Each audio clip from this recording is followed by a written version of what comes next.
Views expressed on this program are those of the host, guests, and callers, and do not necessarily reflect the views of the station, its management, or advertisers. You're listening to Transformation Talk Radio.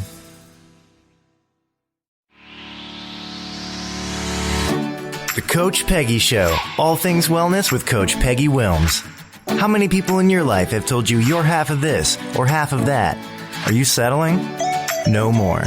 This show is about all things, and you deserve it. It's about your money, your lifestyle, your beliefs, and even romance.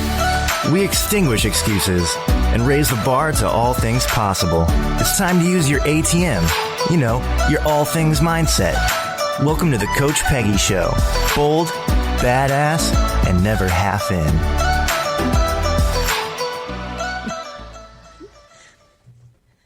Hey, you guys. Hey, happy election night. You're here with Coach Peggy on the All Things Wellness. I'm the Coach Peggy Show. Yes, we are here. And, you guys know how to find me. And you know why to find me? Because I don't just talk about one thing. You know that on my website, you can find my trademark 24-spoke wheel. So I go off-road. I talk about spirit and organization and, yes, nutrition and exercise and all those fine things.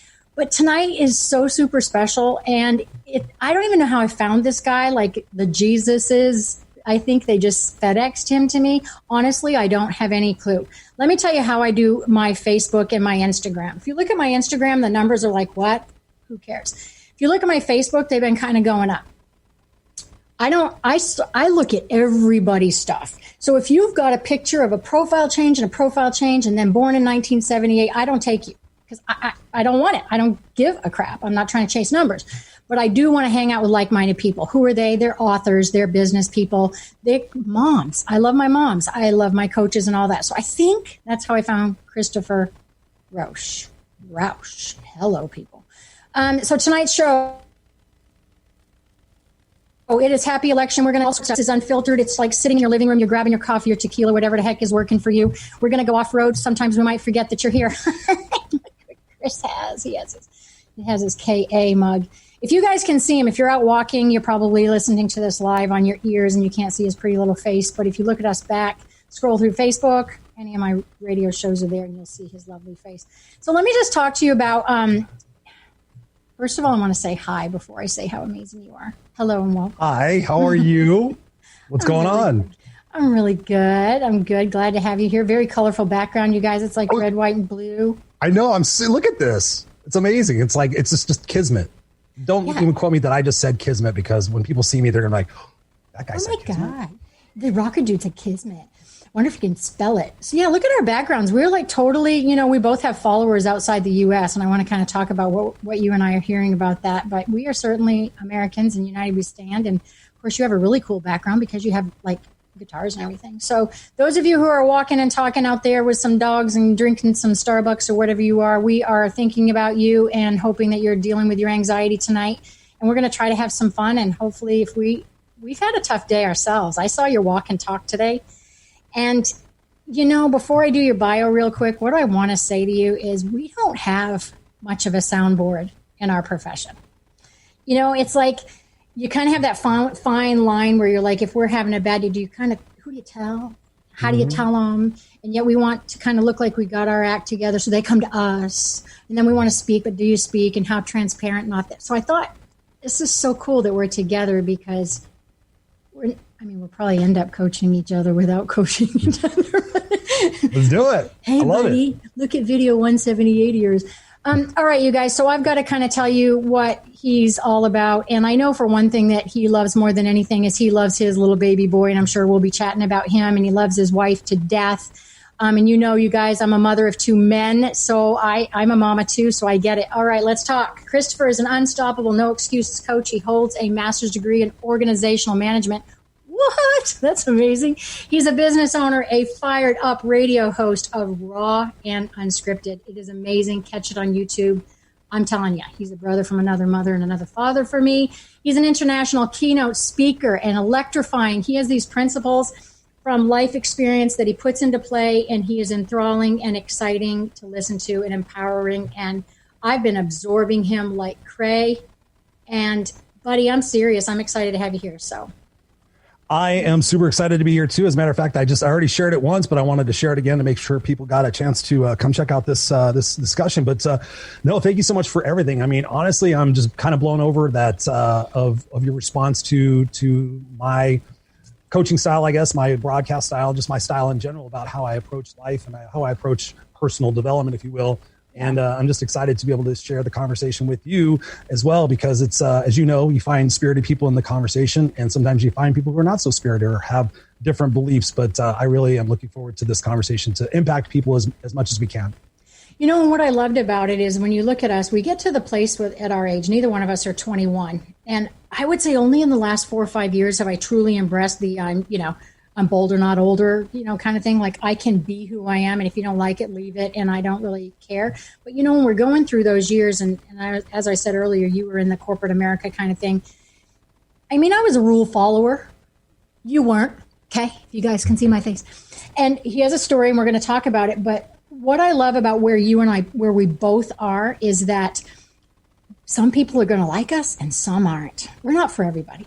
And we're abrasive, and that's not for everybody. And it's okay, because what I was thinking about you today when I was actually standing in line voting, and I was thinking about this show.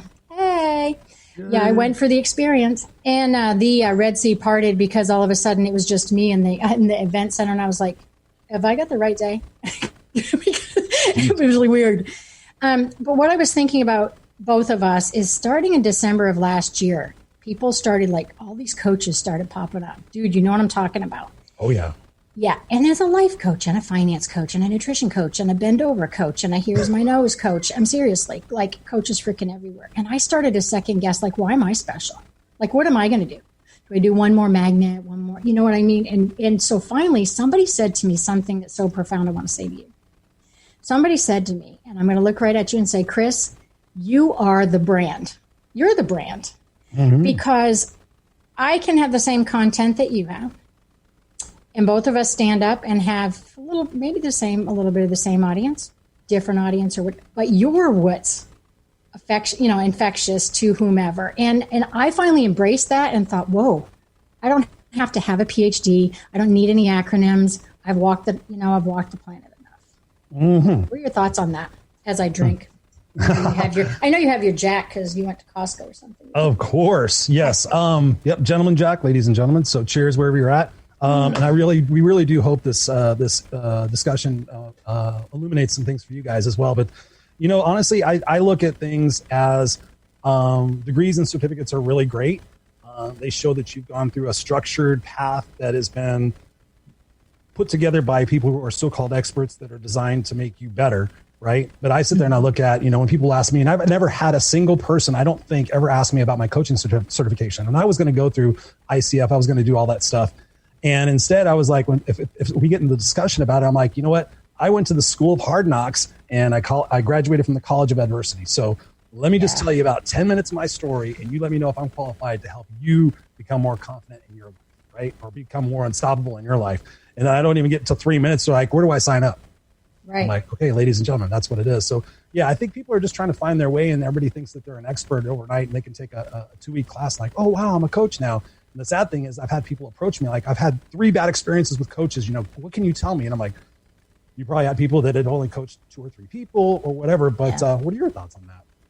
I just think that, for me, it's like finding your passion. You had said something that you say so many keywords that I just resonate with. And it's I'm so glad to have coffee with, I don't get to have coffee with people that get me.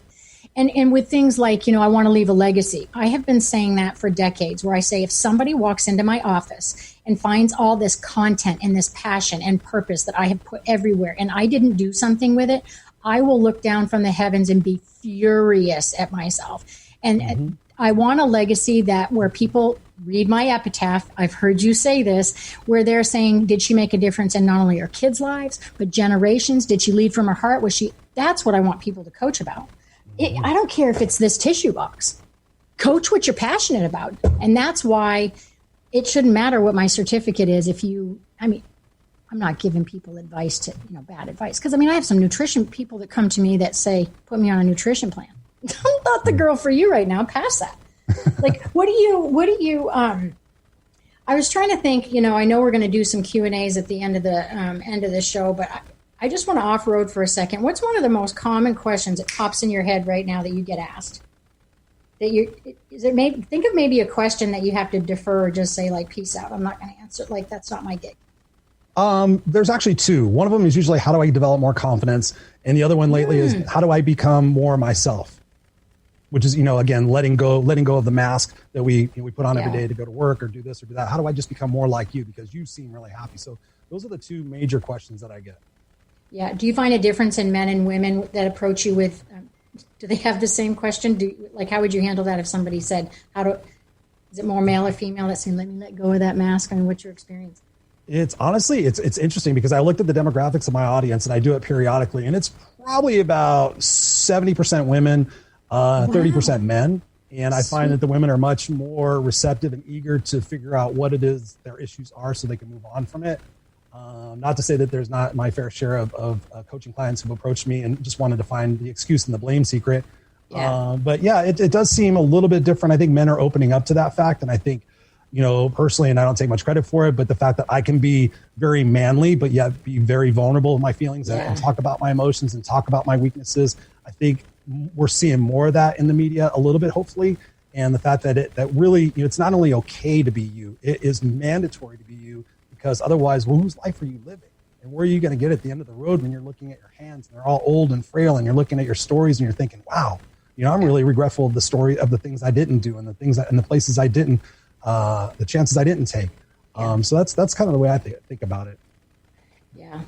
In the world today, so when you woke up this morning, I'm just curious, it's 11/3/2020, election day. Did you make a specific, and I didn't, so I have no idea. Don't ask me this back. But when you woke up today, I'm curious, did you say, okay, this is how I'm going to approach the day, or how I'm going to help others, or how I'm going to help myself? I mean, would you wake up thinking?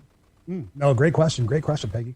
Every day I set up a morning ritual that really is designed to help keep me guided throughout the day, but help me most importantly start the day right. How many of us just pick up our phones and start reading the news and reading emails and stuff like that? And what does that do to our mindset?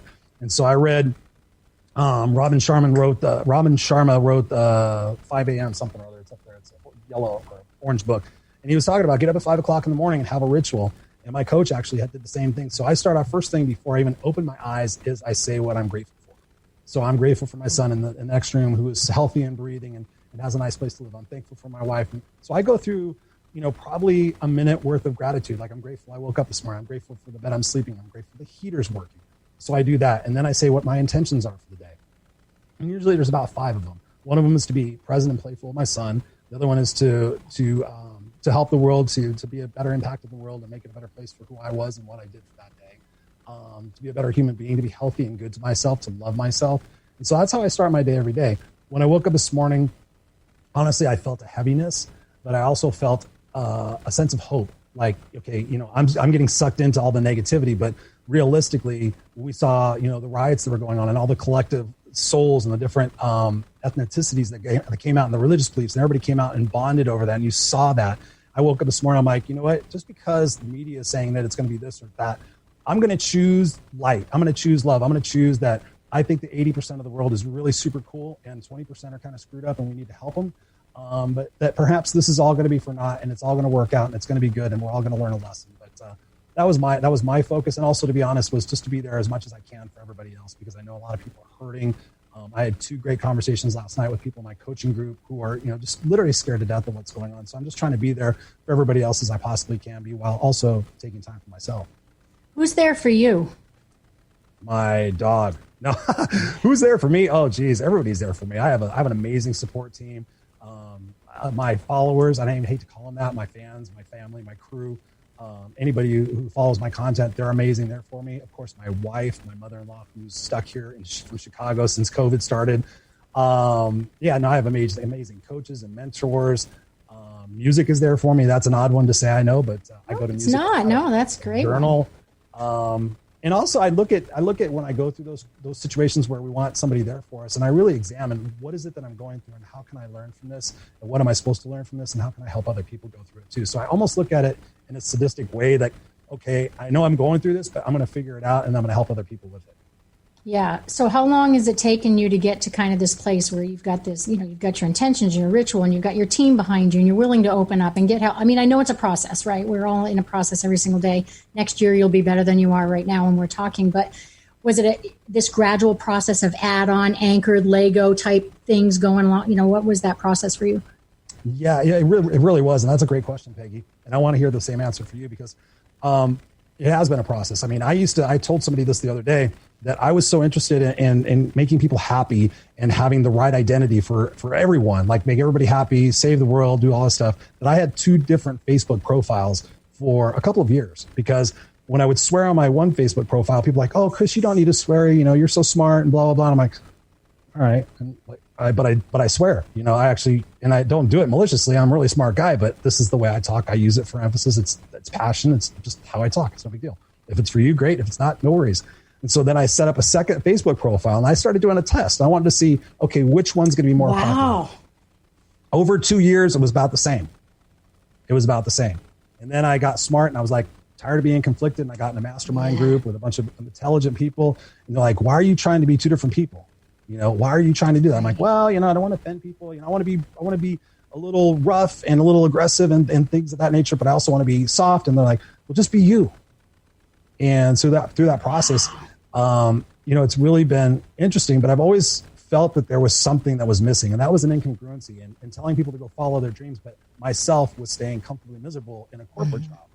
And so once that ship sailed, and then I watched Steve Harvey's video, Jump. It's like 2 minutes. I watched that like 10 times, and I was like, you know what? I'm just going to be me, and this is it. I'm just going to be me and do what I got to do to be successful, doing what I love to do. No ifs, ands, or buts. And ever since then, I've been tremendously happier, probably 10 years younger, and just amazing. What about you? How's the journey been for you? And your following is like, going to quadruple from it. And if it doesn't matter if they follow the Pied Piper or not. It's just like you're leading your path. I don't know. I think I'm behind you. You know what I mean? It's like, it's so funny because I listened to your show and I'm sure you're wondering why I posted that particular show of yours on my Facebook site the other day, the one that was about suicide. And, It's interesting because I know my red flags. I mean, we teach that, right? All the concepts and strategies we teach. I mean, sometimes I think it's a deflection. Like I know it, but I don't want to talk about myself. So I'm going to help you. I'm the Ray Donovan. I'm the fixer, except I don't drink Jack. You got to help me with that. But I think it's just been honestly since COVID of this year that I got I really don't give a crap about what you think about me. I've always been kind of this girl, kind of like you. I use cuss words as a comma, just like your wife. I use it as I have cat 1 through cat 5. I live in Florida, so mine are, if I'm a cat 1, it's kind of like, hey. And if it's like a cat 5 and I'm coming at you, it's a strong cuss word, But when March hit and I was headed across the nation, I got stuck at my son's house kind of by myself. I was like, what am I going to do? I was in his house by myself in Colorado. And so I thought, I think maybe I got a little bit crazy. So I just started grabbing stuff around the house and going live. I went live for 54 days in a row. Shut the front door. I did. And I'm 54, and I thought, I've never done this before. Never gone live till March of this year. No way. Shut up, right? Damn. Shut up. And so I just sat there, and I thought, I don't care what I'm doing, and I'm just like this. And I think part of it, I didn't do it on my phone. That was the thing, Chris. Because when you do it on your phone, you see the little eyes pop up. Oh, who's watching? What's the comments? And I don't want to get that perfection. I don't want to jump through that hoop, get that gold star, right? So I just started going. And then the next thing you know, I'm showing up just myself, like my girlfriends know, the weird Peggy. One night, every Tuesday was Coach Tip, Tuesday in the tub, put my bathrobe on. I was sitting in bathtubs. I had helmets on. I had all sorts of stuff. So I guess what I want to say is I know my red flags behind the scenes. If I'm not sleeping, I'm getting migraines. I'm getting too busy. And then I try to fix myself. But I'm not as far ahead as you are, where I've got a strong accountability support system, where I've got a strong, gratitude and intention plan. So, I'm very proud of you, but I'm on the path. Yeah, no, it's honestly, it's a journey. That's what I tell people. It's like somebody asked me, my whole thing is about how to be unstoppable. And like, Chris, how do you stay unstoppable? That's another question I get. And I'm like, don't stop. I'm like, just keep putting one foot in front of the other, keep trying, keep persevering, keep being resourceful, keep doing different things, trying different things, saying different things, reading different books, watching different videos, just constantly look for that next opportunity and make that next opportunity happen. And I tell people, and it's just so amazing how they just fall into that victim status. And I was just wondering, from you, why do you think that people are so afraid just to be themselves? Oh, I think it comes from like 2, 3, 4, 5 years old. I mean, if I sat around being like my regressed life and sit back and tell me where you found your rejection, I mean, I'd be there all day. I wouldn't get crap done. Like, I don't know. I think part of it is the way that we're brought up, and some of it I think I actually put on myself. I was a type A rule follower, boom, be the best, firstborn. And so a lot of it as you get older, when you're 3 years old and you ask your son, hey, what do you want to be? He's like, I want to be a football star and a pilot, and I want to be president. And then pretty soon we're like, well, I just want to graduate from high school.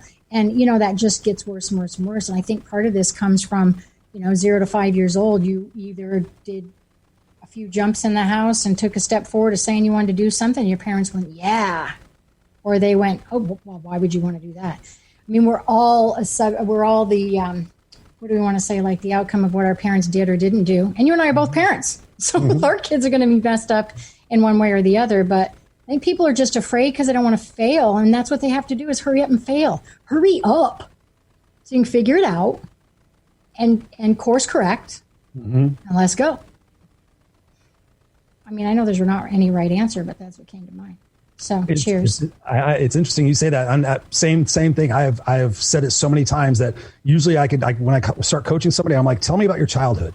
And they just start talking to me about different situations. I'll ask them a couple of questions and we'll go into some of our current stuff. What kind of goals do you want to do? And I just keep things in the back of my mind. I'm like, okay, so, and usually it's something that happened, like you said, between 0 and 5 that screwed them up. That's why I'm scared to death with having my 3.5-year-old son. I'm like, Jesus, with everything I know, what am I being too stern? Am I being stern enough? Should I raise, Oh, okay. And just like being a mess. But I'm like, okay, and every parent has told me, because I used to interview parents even before I had kids myself, because I was digging in deep, like, okay, let me watch this experiment. You guys just had kids. I'm going to know you for the next 10 years. I want to see what happens. I've had the parents that like gave their kids everything and let them be free. Oh, my kid should be free. And then I see them trying to wrangle them in at 9 or 10 years old, with electronic zappers.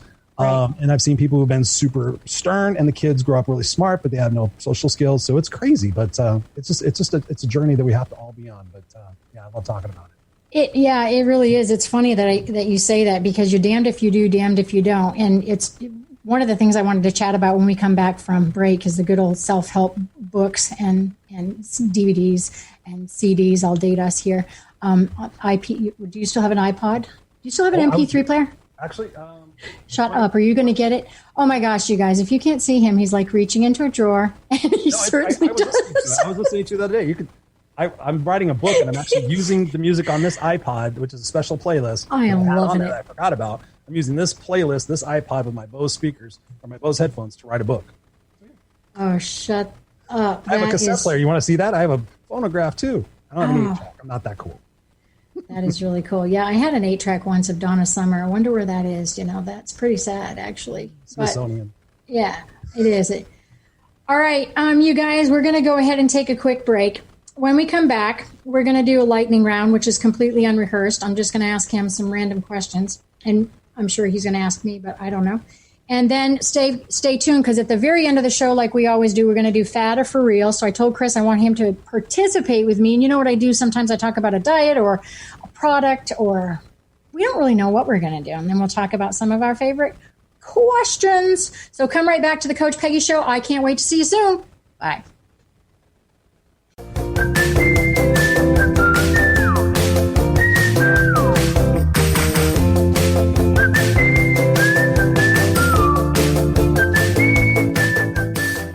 Are you done being afraid to jump into the life that's waiting for you?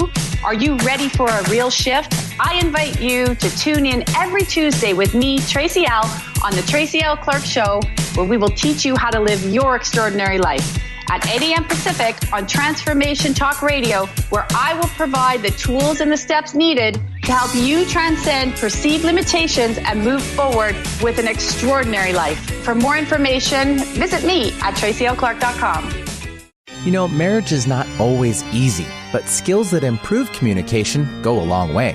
Tune in to the Relationship Rehab Show, Recovering Happiness in Your Love with Nancy Landrum and Dr. Pat each month on TransformationTalkRadio.com. Nancy is an author and teacher empowering couples to create and sustain loving marriages. Learn to listen, speak, and handle conflict with respect so your love can flourish. To learn more about Nancy and her work, visit nancylandrum.com. Imagine you are a ball of steel, smooth, small, and cool to the touch. Your life will soften you with fire. You will take hits that shape you. You will be forged into a powerful, purposeful work of art. Tune in to Forging a Life with Coach Christine Clark, joining Dr. Pat Basile in a 3-part series, Truths in the Creation of Katana, on TransformationTalkRadio.com. Christine Clark, a gifted, engaging speaker and trainer who has forged her life in the fires of self-employment, will take you on a journey to exploring the internal, mental, and emotional blocks that stand between us and a life of significance through an analogy of the process of crafting a traditional Japanese sword, or katana. For more information about Christine, visit sunglowtransformation.com.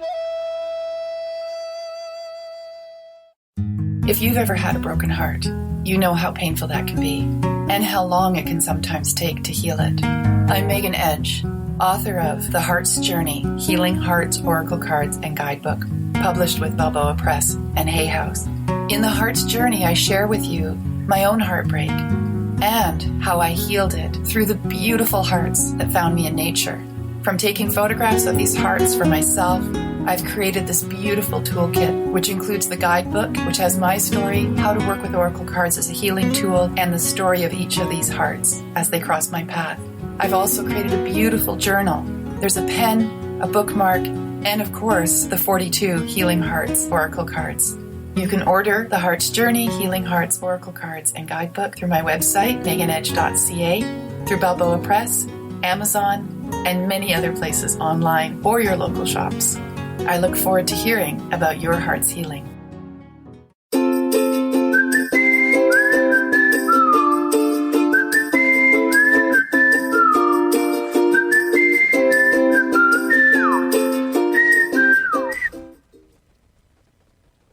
Hey, were you guys just whistling? Like, did you hear that? There was like a flute, and, Christopher Rausch and I were here. It wasn't his guitar. He was playing his flute. So you're here on the Coach Peggy Show. I have my buddy Christopher Rausch here. And I think between us, we've kind of been coaching people for like 65-ish years, whether you label it or not. But seriously, and that's pretty damn cool. Mm-hmm. Like I'm thinking that we're probably thinking we're a lot more cool than other people think we are. Like right now, that's what I'm thinking. But I don't care. The best part is we don't care. I mean, when you think about, I was telling somebody this the other day because they came to me for coaching, and they were like, the ultimate sore spot for them is that they really cared about what other people think. And when I was sitting there, I'm like, you know what? I'm not a historian. I'm not very good at history, but when you look at how long people have been around and everything that's going on, and you look at the vastness of that time span, and you look at, our headstone, and we're like 1969 to 20, whatever it's going to be for me. And like that little dash, like, no, in the grand scheme of things, nobody cares anything about us. If anybody's caring about us right now, it's because they are envious, jealous, something or other, because they should be looking at their own damn selves. And I tell people all the time, if you think people have that much time that they care really what you're doing, you're giving yourself way bigger pat on the back, because nobody cares what you're doing. So just go do whatever it is that you do. Am I right or am I right? Oh, no, you're so right. I've told so many people that you're not that special that I actually got mugs and mail them to people. Because, hashtag you're not that special, because nobody is that special. Somebody's going to put their feet on the ground that day to just think about you all day.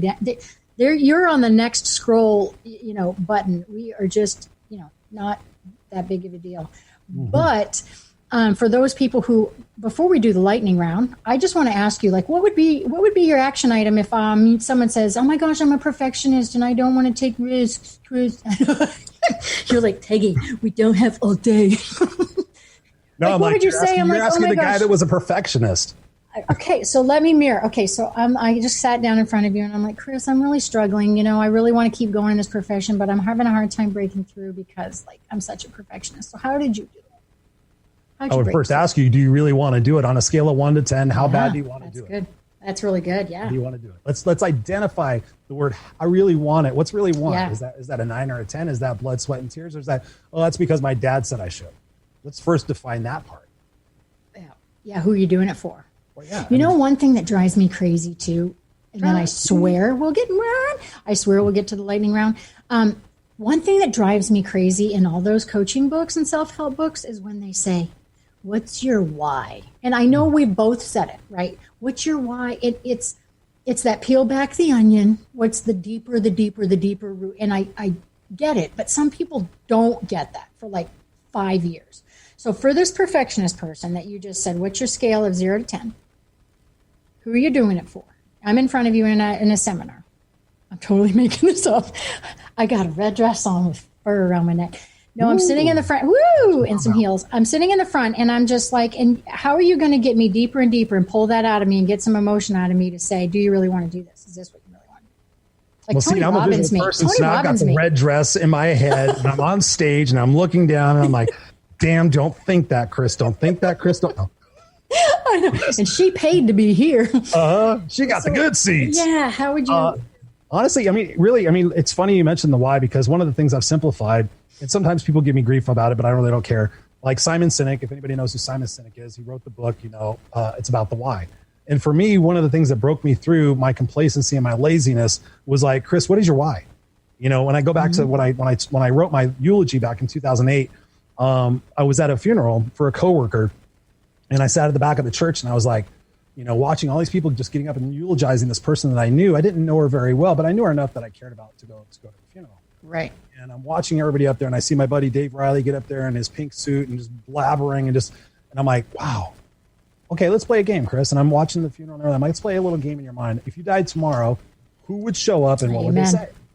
Who would show up and what would they say? And back in my mind, I started laughing. I'm like, a bunch of 10 people would show up with cases of beer and be like, oh my God, Chris, let me tell you about the time Chris did this. Let me tell you about the time Chris said this. Oh, you think that, it'd just be a party and a bunch of people saying, yeah, he was a good guy. I mean, he tried to help people.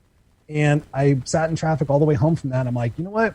That's not a good enough reason for me to be here, to leave that legacy. What a waste. And so I wrote my eulogy on paper, tears came down my face, and I got to that part. So, for me, when trying to figure out what it is that people really want in life, to answer your question in a very long way, is you got to just figure out what it is that you want to be remembered for. What is every choice you're making every single day?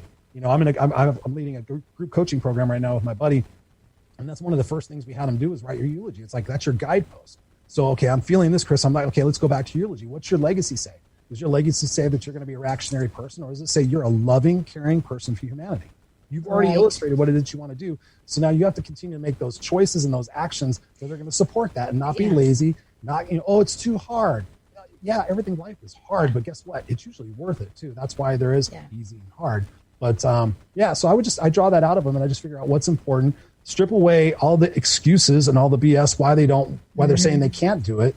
And like, okay, if you really want to do it, and let's strip away the excuses, then there's no reason why you cannot do it. And I'll even ask them that question, like, is there any reason why you cannot achieve? You want to open up your medical billing company, okay? Mm-hmm. Is there any reason why you can't? No. Okay, then let's do it. Right. It's almost like you created your own alter ego out of yourself. Your own character, your own superhero, where you were like, you're not dialing in like Superman, like some people do. I mean, there's theories about that, right? We have alter egos. Mine's the wisdom warrior. Do you like that? The wisdom warrior. I'm Athena. I mean, you come out of a male's head with a sword. I think that's cool. Right? Zeus is my dad. I gotta get high before we do that. Why would you ever want a dad other than Zeus, people? But where was I going with that? What were you just saying? Help me out. No, we were talking about Lucky Charms or no, your alter ego. Stop. I was talking about pomegranates the whole time.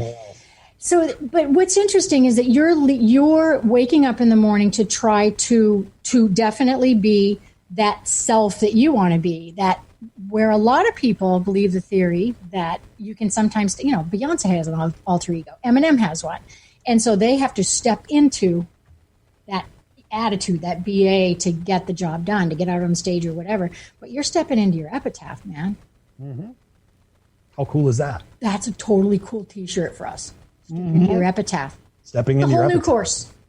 We were doing courses again. Can you imagine? Courses. Taking the place by storm. I mean, there's so many different ways to go from that. It's just, it's what is it you're going to choose? And so many people choose. The thing I tell people is like, I'm here to change your perspective about the past, present, and the future. So if I could just get you to change, like, just a little bit. Everybody's looking for the massive shift. If you just If you just shift and say, everything's happening to me, blah, blah, blah, and they got this victim mindset, I'm like, whoa, how about the power of perhaps, one of my favorite words, perhaps all of this is by design to carry you through these challenging situations, not impossible, challenging, to get you to the spot that you so desperately really want to go, but you keep shooting yourself in the foot for because you're living on past beliefs from people who didn't know any better when you were a kid. Yeah. And they're like, wait, say that again. I'm like, think about it. Perhaps. You've been screwed up all your life, and now we're trying to unscrew you up. I usually say a different word, unscrew you up, and be able to, you guys can figure that out, right? Sounds I'm pretty impressed I came up with that. I got to pat myself on the back because I'm not used to Good not stoppage. So, and we just kind of just unwind all the bad stories and all the bad beliefs, and we start off fresh. And it's amazing how quick that can really happen when somebody is at their pain point. And that's the thing. And I wanted to ask you this question. Why do you think people do things? Why do you think actually people take action on their dreams or take action in situations where otherwise they wouldn't? I think sometimes, unfortunately, what I see is they're back up against the wall. I mean, I used to run, medical clinics, right? So I was always running a second profession. I was always coaches or personal trainer, nutritionist, and I was still kind of my feet in the corporate world, corporate wellness coordinator, and them going to me, I think this is a conflict of interest that you also work at Gold's Gym. I'm like, and how is that? But I think that people have to take daily action steps every single day, and they don't want to hear that. They don't want to hear that. For me, it's another thing to veer. I'm totally off-road and just totally veered. Something that I hear all the time is, why, Peggy, do you have your clients go back when they should be going forward? Okay. Why do you talk about habits of the past and habits of how they grew up? And that's where the secret sauce is what the hell have you been doing up to now? Because I don't get, I have some clients right now. I have a 19-year-old and a 24-year-old boy. Guess what? Loving it, because I get to pave the way and say, hey, when you're a father and you're 29 years old and this is probably going to happen, let's try plan A, B, and C and see what just goes. But most of the time, we're rewinding. We're going back to being real, So I have to know that, those secret sauces and stuff like that. But it's the older group that has a harder time realizing that baby steps matter. Taking daily action steps consistently matter. Do it to shut up, to put up. Just do it like the Nike commercial. Just do it. Supposed to move, just do it. I know it's the hardest thing, but our younger population gets it.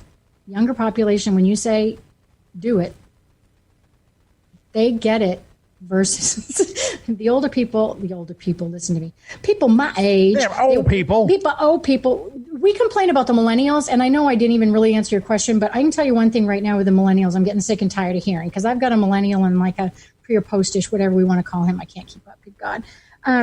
But I can tell you one thing that I'm frustrated with right now when people say millennials is I'm frustrated when they say everything was handed to them, they're entitled, because no, those are my babies, and they ain't no entitled. They're out in the field working in the oil field, humping all day long in freaking North Dakota when it's 20 below zero. So don't be telling me my kids are entitled.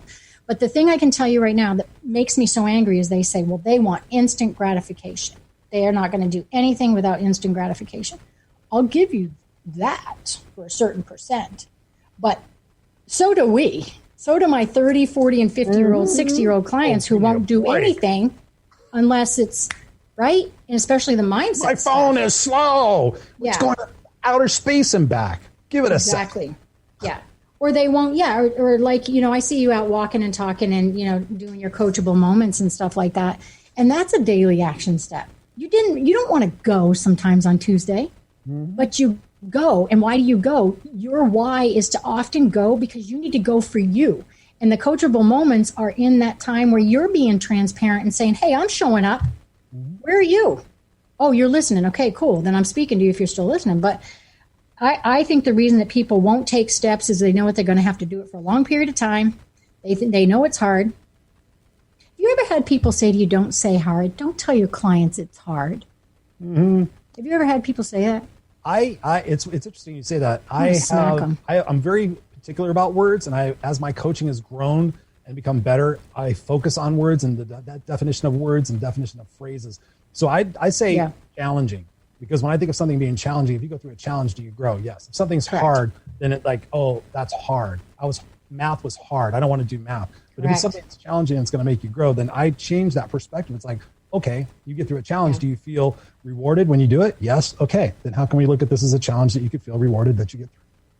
You know, it's really funny looking at you with those guitars in the background because for years when I started off on my own in 2016, you know how it is when you meet with your clients. You don't come rehearsed because back in the day you could go sit down and go, okay, now this is what I'm going to talk to John about today. So it's Monday and I'm just going to, no, because you never know what they're going to bring to the table. So you don't come rehearsed, right?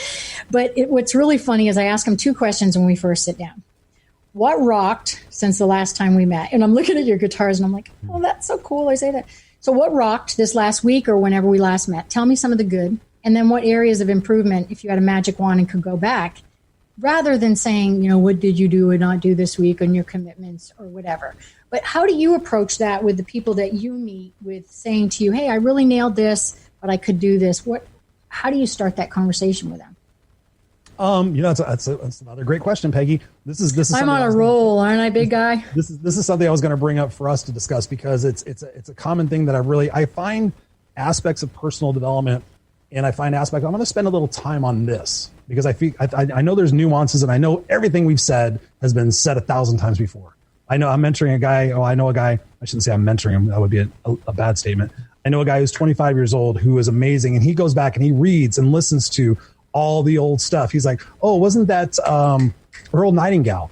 He's like, I'm like, how do you know who Earl Nightingale is? Good Lord, dude. He's doing his work. That's amazing. So, you know, hang on. No, this is what we're doing. No, I'm looking in your eyes. This is what's so amazing. Because I know you're self-professed ADD, ADHD. Listen, nobody wants to put baby in a corner, both of us in a corner for a whole entire day. Because I'm like addicted to mania. And I'm looking at you and you're going, oh my God, where did I go? How come I didn't answer that question? It's because you got so excited. I saw you look up to your right brain. Your right I do that. I love it. It's really weird how I do that too now. All right. It's your right brain. What was the question again? Oh, frick. I have no idea. No. I know the question is. You're just driving me crazy. I'm trying not to look at you so I can actually focus. Because you're picturing me in my red dress with the fur neckline. Oh, God. Okay, yes. Go ahead. So going back to everything, and to answer your question, I ask people what is their best, right? Well, I had a situation a couple of years ago and I was like, I did the best I could. And I went, wait, Chris, something in my conscious went, wait, Chris, what is your best? Yeah. I'm like, Chris, you didn't do your best. That's a cop out. And I went, okay, where does the cop out come from? Going to what you're saying, you got to rewind the story and go, okay, why did I just say I did the best I could when I didn't? Oh, that was a get out of jail card when I was a kid. Yeah. Chris, did you do your best? I tried. Yeah. Oh, okay. We'll be better next time. Nobody ever qualifies what our best is. Nobody qualifies what's better. We just, okay, you've been disciplined. I did my job. Now I can go back to doing what I'm doing and feel comfortable. And you know what you're supposed to do. And we toddle off. And we're like, ooh, that worked. And even building upon that, you know, when we're little kids, I'm watching my son do this. My little kid's like not swearing at people. He's looking at people and staring, not swearing. Yeah. He's staring at people like, Jackson, stop doing that. But he doesn't know. He's just intrigued. He's like, why does that person have so many things on their face? But what do we do as parents? Like, shh, don't tell them the truth. You got to tell them this thing called a white lie. Ooh, you're telling me an inside secret of how I can get away with stuff for the rest of my life? Thanks, mom and dad. Thanks, teachers. Oh, so true. So all that psychological conditioning goes into that stuff. So when you ask somebody what their best was, like, okay, let's determine what is your best. Like, again, go back to the definition of what it is that we're using as coaches and as people. It's like, what is my best? What am I willing to invest in my why? Am I willing blood, sweat, and tears? I ask people, are you blood, sweat, and tears? Are you David Goggins? Who's David Goggins? Okay, let me show you a video for a second. Yeah. You're either that or you're on a different end of the spectrum. I'm not David Goggins. I don't want to be David Goggins. I am super intrigued by his dedication and his overwhelming command of his mindset. That intrigues the heck out of me, but I like to have fun and have a little bit of balance in life. But really, when we go back to what our best is, when I think about it, like if somebody came to me and said, Chris, I want you to fundraise $20,000 that's not illegal, immoral, or unethical by the end of the week. That would be hard. You want me to what? Fundraise $20,000? But click, put a gun to my kid's head. Right. It can't be illegal, immoral, or unethical. Can you raise $20,000 in a week? Oh, yeah. Guess what? My best just got really flipping good. Yeah, and I know that's a drastic. Right. I get you. But that's how I get people. I got a guy to quit smoking cigarettes by just telling him to have a conversation in his mind with his eyes closed to his 4-year-old daughter that he's choosing cigarettes over her. Yes. Done it. Yes. But I said, Amen. just give me a second. We spent 15 minutes. The guy was in tears. He's like, I didn't realize that's what I'm doing. I'm like, that's what you're literally telling. So for me, it's about what is your best? What are you willing to invest in? Some people say, I'm really not willing to invest that much. I'm like, okay, let's be realistic about this. Is this a hobby? Is this a nice to? Where is this coming from? Then half the time you find out it's something they really don't want to do. They just want the recognition for having done it. And then we get to what's the real root of what it is that you want to do. Yeah. Yeah, exactly. How's that for you? Best and everything. I just, my producer, David, he's so cute, is probably going, Peggy, you're having so much fun. You forgot to ask him a lightning round question. So David, skip the commercial because we're not going to have one. I have a lightning round question for you. So the lightning round question is if, I'm just making it up. Let's fast forward to 90 years old because I'm going to live to 102. Have you ever picked an age that you're going to live to? First question. 126? I love that. Yeah, mine's 102. Do you picture how it's going to happen? How I'm going to go? Yeah. Oh, big time. It's all done. I got the music set. I got the playlist set. Everything's done. I'm at the beach. Parties happening, drinking, the sun's setting, the ocean waves are doing. And all of a sudden the last song comes on. It's like Enya or Rod Stewart or something like that. And everybody's having a good time. And I just kind of lean back and I just kind of go, yeah, it's been good. And I just kind of just cruise off. And everybody just comes around like a weekend at Bernie's like, come on, Chris, he's drunk. And it goes back to that old thing like, oh, Chris is drunk again. We're going to stack plates on his head and do shit like that. So, yeah. That is so great. It's so funny because I'm 102. I'm sitting on a beach. So weird, their story. I'm 102, sitting on the beach. I'm in one of those little tiny chairs. I look great, right? And my kids are walking behind me. I'm just out there looking at the ocean, having a good, it's nice and peaceful. My oldest one is walking in front of my youngest one, and they look exactly like they do now, which is like, it's not scientifically possible that I'm 102 and they're still their age. And my oldest one comes up behind me, and he looks at me. They're coming to get me for dinner. Nice beach house, coming to get me. And he looks at me, and I've just gone to sleep. And this is verbatim what he says. He turns around and looks at my son and says, she's passed on, but damn, did she do a good job. Like, she nailed this life. It's so, because I can see it, I'm 102. That was my lightning round question, except I do have one more. Bring it. Past life. Do you believe in past lives? Should I show you the books over here? Shut up. Really? Yeah, right. Really? Let's see. There's a book called Miracles Happen. That was one of them. Really? I didn't know where you were. I did not much go into my tagline for everybody who's listening and watching, and I won't say part of it, is I help people overcome their self-created crap without the self-help fluffy BS. Yes. Well, the self-help fluffy BS of that equation was a little bit prior to my indoctrination with my coach last year from New Zealand. So she introduced me to a lot of this past life and spirit guides and all this other hokey pokey stuff that I was like, what are you telling me? Go talk to my spirit guides. What am I supposed to say? She was just talk to them. Like, all right, I trust you. You're cool. You got your stuff together. And then so I started, really trying to, again, figure out what I really try to figure out, Peggy. And I'm sure you're the same way, as like, how can I help people in a faster, quicker way that's solid and forever? How can I just cut to the crap? Because I used to be that speaker. You should go back and look at my YouTube videos. I was a suit and tie speaker, no bandana, no nothing, no hat. It's on my YouTube. I have it nicely in a box tied up with a tie. I get it. I was probably on after you, right after you. Yeah, it was. It was crazy, and it's just amazing how we go through the process and we just learn and grow from. Well, and we don't want to get in our own way. I mean, we're aligned with our passion. We know why we're here. Duh, that's what we wouldn't be this passionate. We wouldn't still be doing this after this long. And so when you're aligned with it. For me, I mean, personally, I should speak, is I don't want to get in my own way. So it's like with spirit guides or whatever, woohoo, I come from kind of the Western side. I always call it Western medicine, even though I wasn't. But, when you coach and you kind of come from that Western side of years ago, let's talk 80s, 90s or whatever, you didn't talk. You didn't know the word meditation. You didn't talk spirit. You didn't, those types of things. And part of it is as a coach, we didn't dabble in that stuff. We didn't talk about religion and politics and sexuality and spirit and all those things. It was just very nutrition and exercise. And then mindset came along not that long ago. Were we labeling it mindset? It was self-improvement. But the point is with the past life is I wanted to ask you is there any particular one or something or lesson or surprise if you believe in path? What would be your story? That's, again, love your questions. You're way ahead of me, buddy. Don't ask me mine. I'll stop it right now. Okay. Because I don't have one. Go ahead. What's yours? So my overarching thing about past lives and really trying to understand, because dying used to scare the living bejesus out of me when I was a little kid. I used to have horrendous nightmares, and I'm not even sure now when I look back, were they nightmares or was it something that my soul has experienced? It's kind of weird, and I don't want to get too metaphysical or too deep for everybody, but at the same time, in trying to examine why the fear of death, it's like the permanency of like, I'm never going to be here again. I used to freak out. I'm like, okay, how can I give this again? Coaching myself, how can I give myself a different perspective? And then in talking with my coach and talking about always being in survivor mode, she's like, dude, you're always in survivor mode. You're never in thriver mode. I'm like, my life is great. My life is this. But again, my perspective was like, don't lose anything. Don't lose anything. Yeah.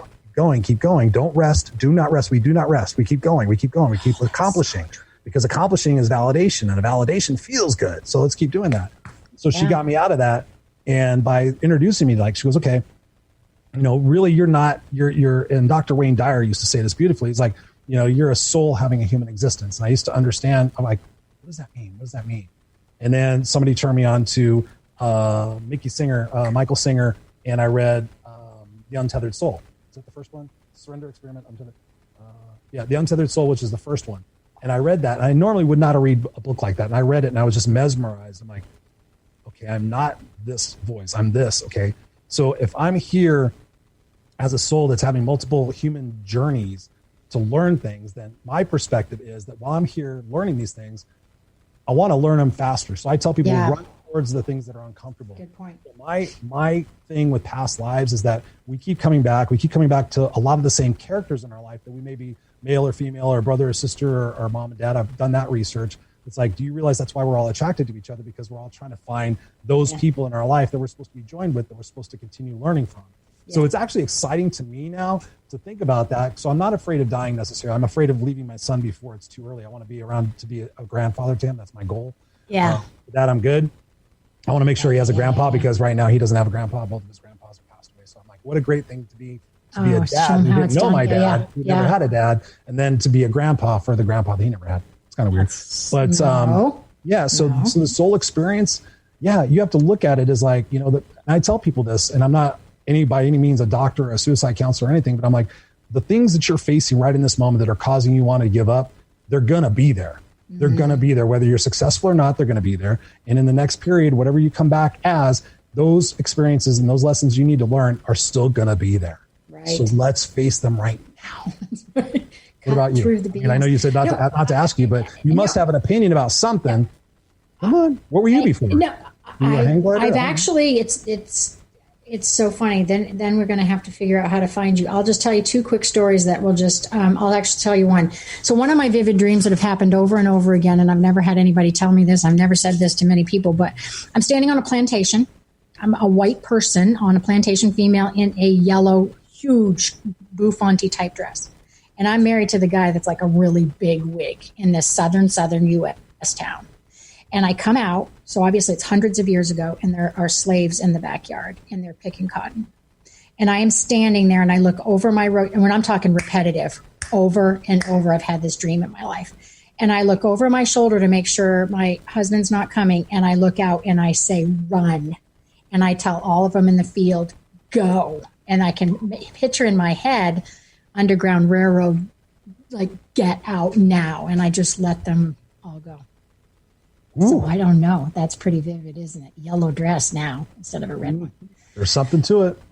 Okay, so Fat or For Real went away, and then the favorite question went away because we had so much fun, so we're going to have you back. But I want you to give a call up to action. Yes, it's the election. Yes, we had COVID. You guys, I hope you had a really good time with us just off-roading. I had a super blast. Me too. Thank you. If you have a call to action for everybody today as they get ready to go to bed and wake up in the morning, Chris, tell our listeners what a call to action might be. Well, first of all, Peggy, thank you so much for allowing me to be here and having me here. It's been super, super fun. I dig it. I love the fact that you could see where my eyes, I'm like, that's creepy. Because I watched myself and like, there I went. I'm like, yeah. And I joke on my show. I joke around and people know about it. Like sometimes, Chris, I'm like, I'll be joking. I'm like, wait. And I'll even have my audience like chime in. Tell me where I'm at. And that's just one of my, it's not even your right side. It's creative. It's my thinking. brain that's moving. It's my brain that's moving. But my call to action, honestly, and this is one of the simplest things I've ever said. And I love saying it over and over again, but my call to action to everybody listening, watching, whether it's right now or whenever, is be a part of the solution. Do not be a part of the problem. Yes, that's I know. perspective. Agree. Just be a part of the solution. Yes, sir. We can control a couple things in life, and that is our attitude and our presentation style. I mean, we can, whether we like it or not, we can own those things. Hey, tell everybody where they can find you, and the easiest place to hop on. Where can our followers and listeners find you? Best place to find me and all my social media is ChristopherRausch.com, RAUSCH, ChristopherRausch.com. Or if that's too tough, you can just say noexcusescoach.com. Sorry, say it again. Noexcusescoach.com. And I would love to connect with you guys. A smoke signal. Pray to the Jesus. I'm easily findable. You just exactly. No Excuses Coach, you'll get it. Oh gosh, this has been awesome, you guys. Thank you for tuning in. It's election night, and I want you guys to just make sure that you enjoy each other tonight and laugh. Next Tuesday, come on back. We're going to have another awesome show and an awesome guest, and I've got Isabel Donadio coming onto the show. And if you want to see any of my crazy happy hours on Monday nights, I have question and answers. Email me at Peggy@allthingswellness.com. Kiddo questions or whatever. Have a really good time, and I love you, and I mean it, and I'll see you next week. You've been listening to The Coach Peggy Show, all things wellness with Coach Peggy Wilms. Tune in live the first and third Tuesday at 6 p.m. Eastern on TransformationTalkRadio.com, where Coach Peggy talks all things wellness. Not just nutrition and fitness, but about all things, about your money, your lifestyle, your beliefs, and even romance. The Coach Peggy Show, bold, badass, and never half in. For more information or to connect with Coach Peggy, visit allthingswellness.com.